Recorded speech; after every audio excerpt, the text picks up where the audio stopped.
తింటే తిన్నారు, ఇంకేం చేస్తారు, తిన్నారు కదా, చేసిన దానికి మనం ఏమీ చేయలేము. అదిగో ప్రాయశ్చిత్తముగా మీ పాపమునకు పరిహారముగా ఏం చేశాడు, ఒక పశువును బలిచ్చేసి మీ పాపం ఏం చేయబడింది, పరిహరించబడింది. ఇక్కడి నుంచి మీరిద్దరు ఏం చేస్తారంటే, స్త్రీ అయితే నువ్వు చేయొద్దన్న పని చేసావు కనుక నువ్వేం చేస్తావు,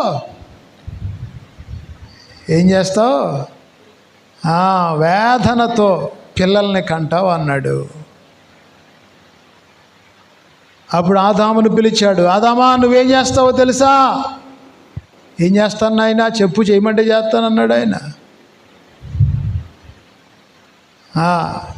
చెమటోర్చి కష్టపడి నీ భార్యను పోషించుకో, నేలను దున్ని సేద్యం చేయి, పండించుకోమన్నాడు. దేవునికి స్తోత్రం. ఇప్పుడు ఏం చేయాలంటే నీ దేవుడైన యెహోవాను ఆరాధన చెయ్యాలి. దేవునికి స్తోత్రం.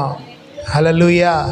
ఇంతకుముందు అయితే డైరెక్ట్గా వచ్చి నిన్ను పలకరించేవాడిని, ఇప్పుడు డైరెక్ట్గా రావడానికి ఇక వీలు లేదు.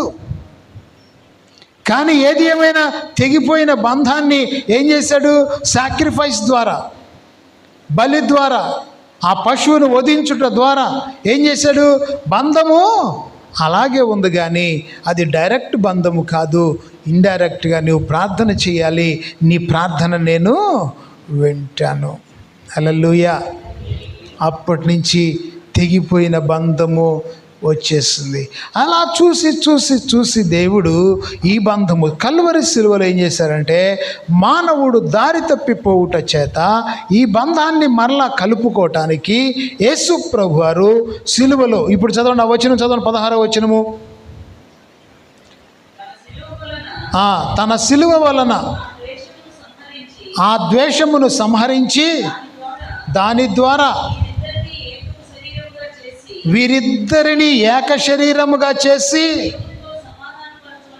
అది దేవునితో సమాధాన పరచవలెనని ఇలాగు చేసిన గనుక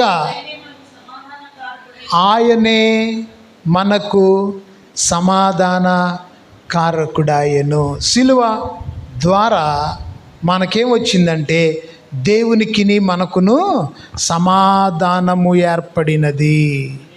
హల్లెలూయా. సిలువ అంటే సమాధానమునకు సాదృశ్యము, సిలువ అంటే రక్షణకు సాదృశ్యము, సిలువ అంటే స్వస్థతకు సాదృశ్యము, సిలువ అంటే